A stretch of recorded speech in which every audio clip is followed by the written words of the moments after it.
Right, so look, a few things for immediate action that we need to consider, and I'll go through a quick checklist and then go into these a little bit more detail. Firstly, I think the most important thing is just some self-assessment of your current and likely water situation. You know, be very aware of what your allocation is. It's surprising how many farmers don't have a full handle on their allocation and what little bits and pieces they may have attached to you know, lots that they're leasing or blocks that may be off farm. I think it's important to tally that up and really work out where your allocation sits, what you have left, and then looking as to where that sits with your potential for carryover. I think with respect to water, you know, at the moment the season is very much helping us with pasture growth, and the question is, do we really need to use it at the moment?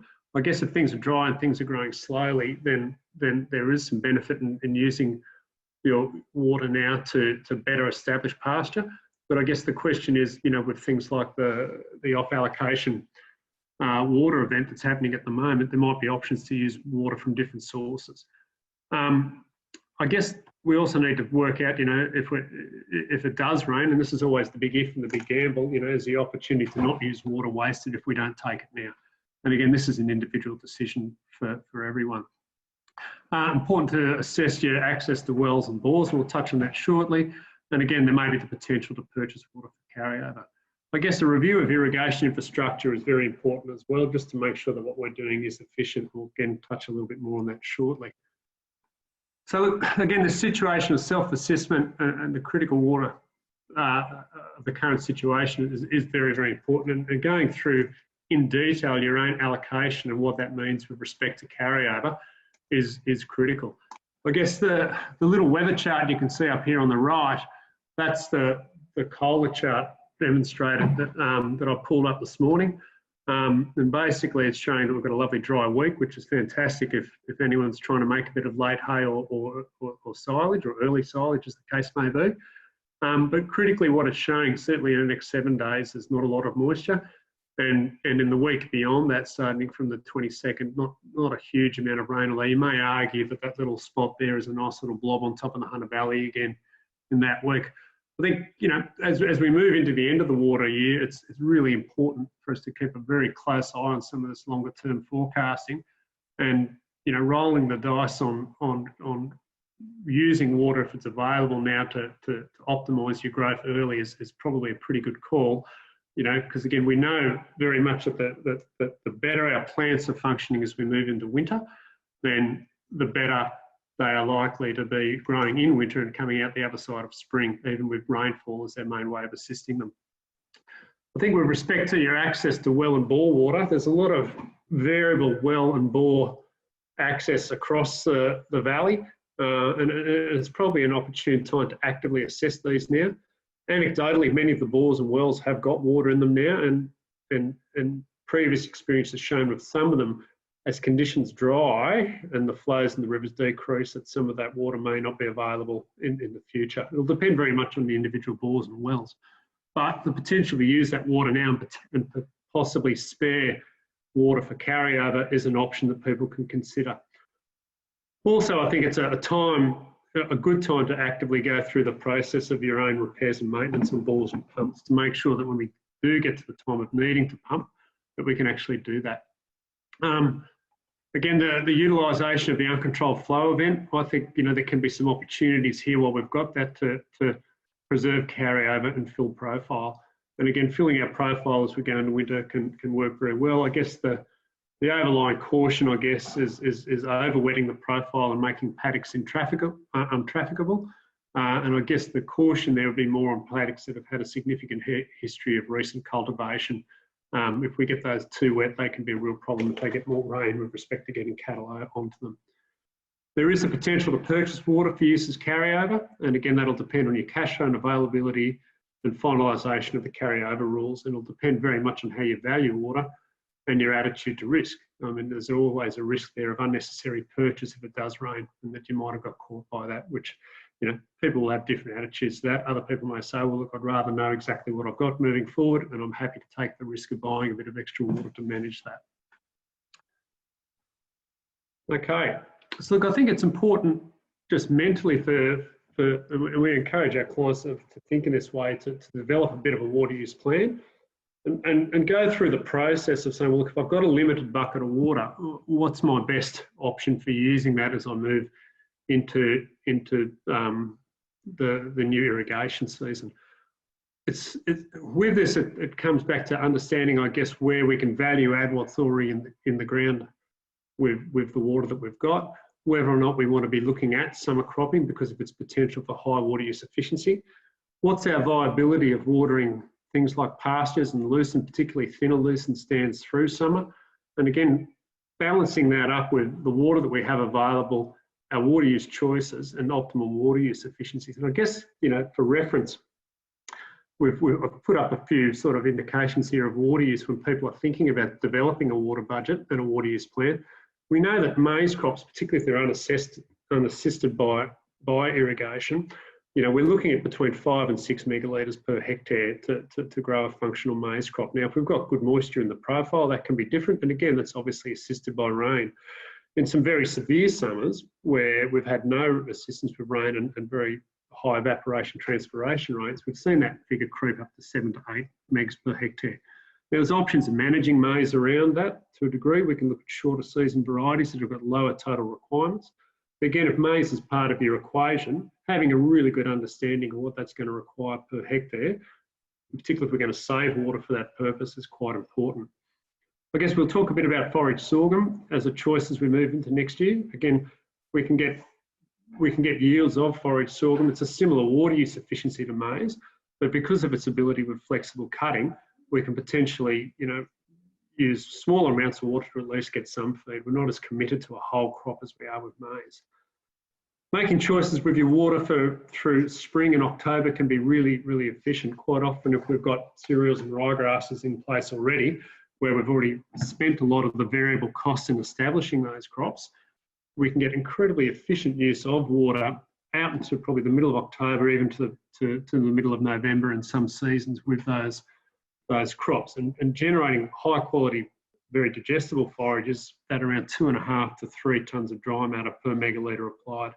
So again, that can be a very, very good use of water if we move into the spring season with those crops growing well with a high fertility profile and a high plant population. If we look at lucerne, lucerne's a very interesting crop, and again, we know that lucerne's got tremendous capacity to respond to rain, tremendous persistence attributes, but a really extremely large tonne variety of water use efficiency. Water stored over winter and spring is fantastic for lucerne. In those situations over summer, small amounts of water applied to lucerne can be very efficient, but if we're looking at dry soils coming to spring, watering lucerne, particularly thinning stands with low populations and lower fertility, we can drop well below a tonne of dry matter per megalitre applied, particularly if we haven't thickened those lucerne crops up. I guess the other crop that we've seen watered, and we saw a lot of this in the millennium drought, we were watching a lot of farms where they're basically holding on to temperate grasses, summer irrigation of perennial ryegrass. And in that situation, once again, we had the summer perennial ryegrass generating around a tonne of dry matter per megalitre.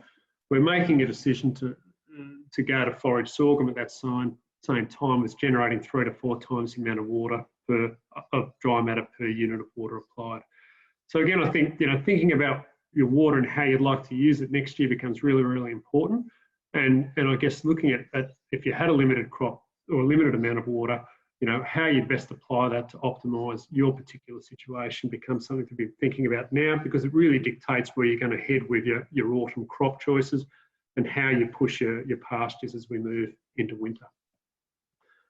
Because part of this is also reviewing the current irrigation infrastructure, and I guess we need to look at 2 aspects to this. I think making sure that our equipment is working well and that every drop of water that we're putting on counts. There's a good opportunity, I guess, now while we're not under high pressure to utilise them, is in going through the process of pivot maintenance, looking at sprinkler heads, fixing leaks, looking at the efficiency of end guns, considering decommissioning these if they're not working efficiently, and making sure that we can actually apply adequate water under the current scheduling that we've got and the likely scheduling as we move into summer. We do see, a lot of underwatering of pastures, particularly as we move into summer, and watering that doesn't go deep enough. And I guess working with your advisor, in the medium term about optimising how our water is applied, and considering some installation of moisture monitoring technology, which can be anything from quite complex to relatively simple, such as the G-dot probes that we have there on the right, to help with irrigation decisions, as well as some of the web-based data based on evapotranspiration rates that are going to be available, and that we'll touch on in more detail in the next session. That's some of the work that Marguerite's doing for the Valley, which is going to be invaluable if we go into a season with less water shortly. I guess the next phase of what we need to think about with respect to media action is conducting some sort of audit of your existing feed inventories.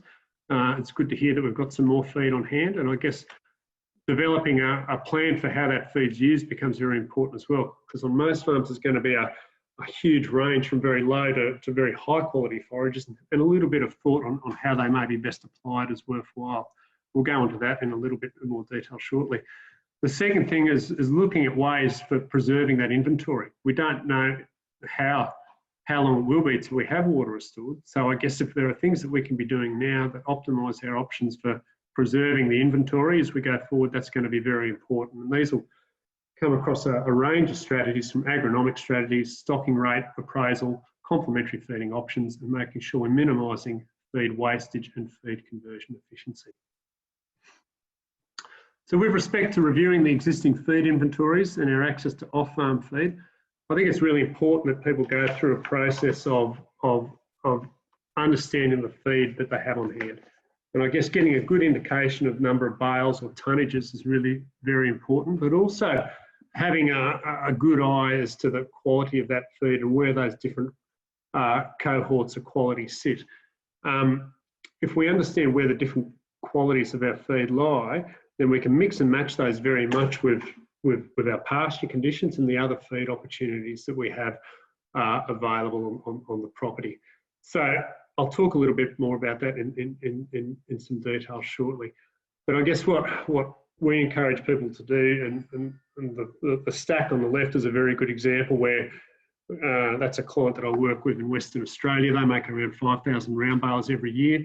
As those bales are being made, they're categorised based on quality as A, B and C, based on leafiness, and then they're feed tested accordingly, and we've got about a 90% correlation with that subjective assessment and that feed testing. But then we know that we're in a time of year where we have a very high proportion of forage coming in from bales, and that tends to be focused towards using the A class. When we're just looking at using forage to correct the fibre deficiency, then we can move and use the C class forages. And again, there'll be opportunities to do that with the forage that a lot of you guys have made on farm as well. So the mixing and matching back is really important once we know where our feeds are on farm. I guess the options, if we are looking short, or if we want to preserve inventory, is that we can act agronomically to minimise that drain, and we'll touch on a bit more detail on that shortly. We can also very much vary our diets to reduce our reliance on forage. There are people in the group here where we're very short of forage during the recent drought, where we were able to access some feeds like palm kernel meal and use those to take the place of forage, specifically through, or take the place of some of the forage in diets, and greatly reduce the drain on either buying forage or on existing forage inventory. So there are a number of these high fibre byproducts that, if we have appropriate systems on farm, we can utilise those very efficiently as an alternative to buying long fibre, or in situations where we can't grow it, producing it ourselves. So we can look at other forage options from off farm as well, and I guess better use of dry land, and looking at how we potentially do things like farm our neighbour can give us some other options if we're short in the medium term. And again, by making good choices of our winter and spring cropping now, a better use of dry land, and potentially adjusting herd size, we can do a lot of things to take pressure off existing inventories. Look, I just thought I'd put this very quickly together. It's just a quick chart that basically demonstrates a number of herd sizes on the left-hand column, okay, where we can have 100, 200, 300 or 400 cows. and then looking at the amount of feed that we require in kilos of dry matter per head per day. Okay, so if we needed 3 kilograms per head per day, that's given by this column. Basically, for 100 cows, we need a bale a day, we need 30 bales a month. All right. If we're feeding 3 kilos of dry matter, which is about 15% of the ration only, at 4 bales a day for 400 cows, we'd need 120 bales per month. And I guess that number increases linearly as we move up for our daily requirement. If we're in a situation where we're growing nearly no grass, all right, for 100 cows a day, at 4 bales a day, we're going to be going through about 120 bales a month. Similarly, if we're up at 400 cows, if we've got no grass available, 16 bales a day, we're going to be at about 480 bales per month. So even Brad's big pile with 800 and 900 cows, we can start chewing through that pretty quickly. And I guess this model, we're basically looking at a standard bale being 300 kilos of dry matter.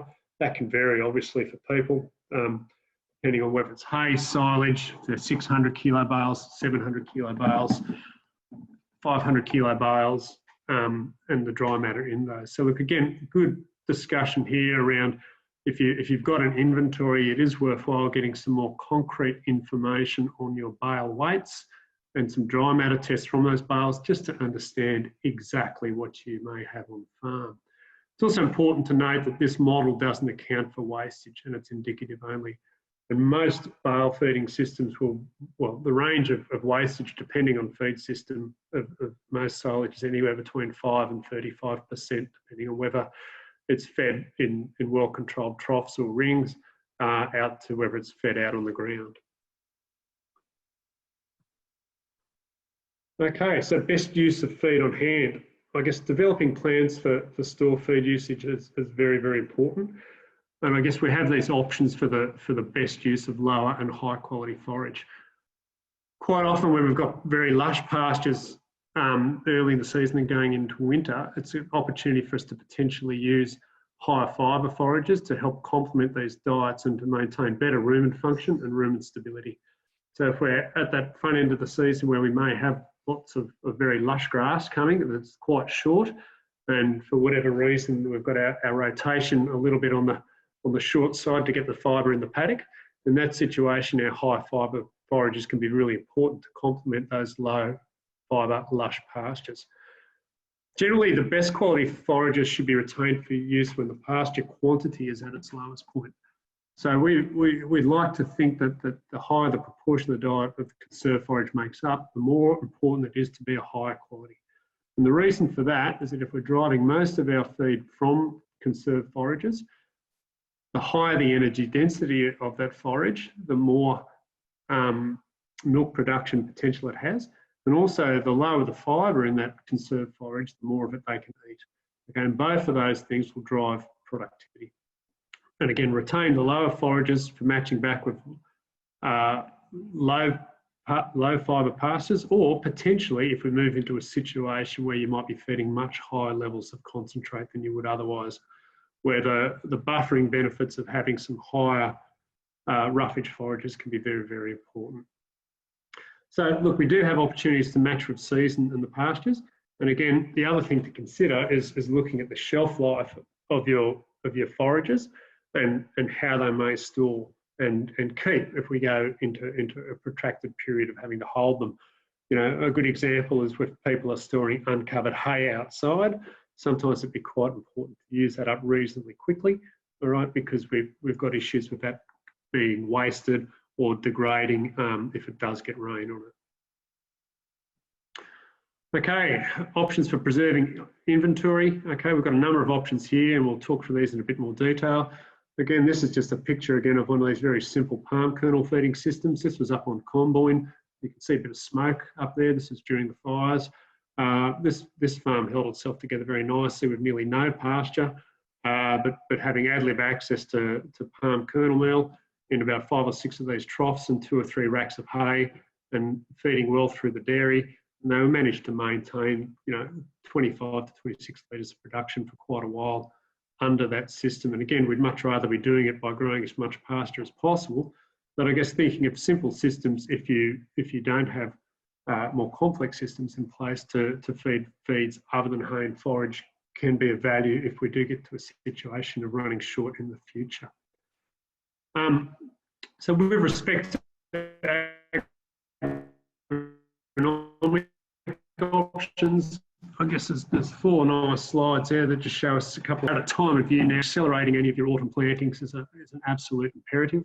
We're already starting to get, grazing and harvest off some of the stuff that was grown early. My experience is that stuff planted now, we're probably 8 weeks to first grazing. If we're waiting till partway through May till planting, then it's likely to be 10 to 12 weeks till we really get to graze those if they're only establishing through the winter. So I guess if stuff isn't in the ground now, I think the next week or so would be very timely to be pushing as much of that in as we possibly can. With respect to optimising winter feed production, I guess some of the timing issues we've touched on already. And again, I think that this bottom photo here, I guess that demonstrates the difference between a 2-week planting window where they ran out of seed and they came back and pinched, topped up about 2 or 3 weeks later with seed, and just how far behind that actually fell. I guess we can't walk away from fertility, and if we're looking to preserve inventory, having a sound understanding of your soil fertiliser history and fertility profiles, and not being afraid to use nitrogen judiciously to avoid having this situation occur is absolutely critical at the moment. Most farms can move to a degree in this direction. We shouldn't walk away from the basics of grazing management as we move into winter. Anyone that's been through pasture for profit or courses has been, had this taught to them, but, and a lot of people work in this space anyway, but we've got to continue to focus on what we leave in the paddock as we go into winter rather than what we take out of the paddock as being something that we need to be mindful of, and making sure we're not overgrazing as we go into winter is going to optimise our pasture growth and, again, minimise our drawdown on forage that we may have in inventory. Again, looking at the options of co-planting, I guess the top photo here is just a planting where we have cereals and ryegrass on the left and the right, and ryegrass only planted through the middle. And again, if we're chasing feed and looking to preserve forage inventory, weighting towards a little bit more cereal can be of high value if you're looking to optimise our amounts that we graze on those first 2 feeds. And there's a bit of a misconception that doesn't work later in the season. It certainly does work if we add the cereals later in the season. They're much more active off a late start than ryegrass alone. We may see some minor compromise in ryegrass yields in the spring, but at the end of the day, it's about building feed and feed wedges to when you need it rather than making sure you can win the ryegrass competition in October. I guess targeting plantings now that optimise our options in early spring if we are going to irrigate become very important. And again, I guess we're looking and with our clients to probably increase the percentage of cereals in their plantings, but also looking at more winter active and early spring active annuals in a lot of their plantings. I think, again, making sure that we have high returns if we have a limited amount of water in those months out to early mid-October, very, very important, because we can put away a very large amount of feed at that time of year of very high quality that will allow us to manage summer better if we have reduced water allocations. I guess we're encouraging people to reassess their perennial planting programs because there is a lot of uncertainty with water allocation going into summer. Doesn't mean don't do it, but I think you need to be very careful when weighing up the costs of putting perennial grass-based plantings in now, given that they are much slower to generate feed at the front end. And there's also, some commitment, given the high cost of putting them into wanting to water those through a summer where water might be short. So again, for that reason, we're probably looking more at annual-based strategies for most people at the moment.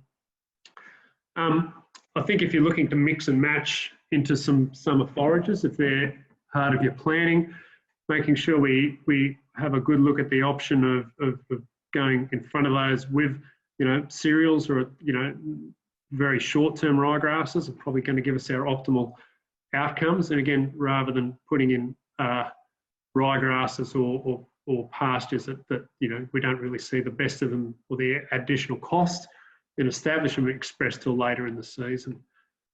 And again, if you're looking at wanting to to push lucerne or some older perennials, you know, thinking about topping those up now with annual ryegrass and cereals to improve their efficiency over spring are very worthwhile things to consider. And again, working with your consultant agro in this area can be very worthwhile at this stage. So look, just briefly, and again, it's something we'll touch on a little bit more. We talked about this issue of maize versus sorghum. I don't know, looking at the group, if we had a lot of maize growers in the group, I guess we see maize as a fantastic option, which does have very high water use efficiency. It produces a forage with high forage and starch value. It can be argued that there's a benefit in having that all available in one cut. But the flip side, there's a very high upfront cost, and it's extremely sensitive to moisture stress, particularly during flowering and tasseling. It has got a higher reliance on contractors, particularly at harvest, and again, you know, that's seen a few issues, particularly at harvest at this time of the year. Generally, they're not available for grazing, but they do produce a high yield of forage per day. Sorghums, yeah, forage sorghums. I guess we've seen a lot of use of forage sorghum this year and increased forage sorghum, and I think the improvement in some of the varieties available and their digestibility is really opening up some options here. Their forage value, when you look at the forage component of maize silage, is actually very similar to the forage in maize silage, and in a season where starch might be more affordable off farm, we may be better off growing sorghum in some situations with its ability to be multi-cut, to be cut quicker, to spread risk and its lower upfront cost, and matching that up potentially with more grain in the dairy. Kyle, you're online. Did you want to make any comments regarding availability of summer seed?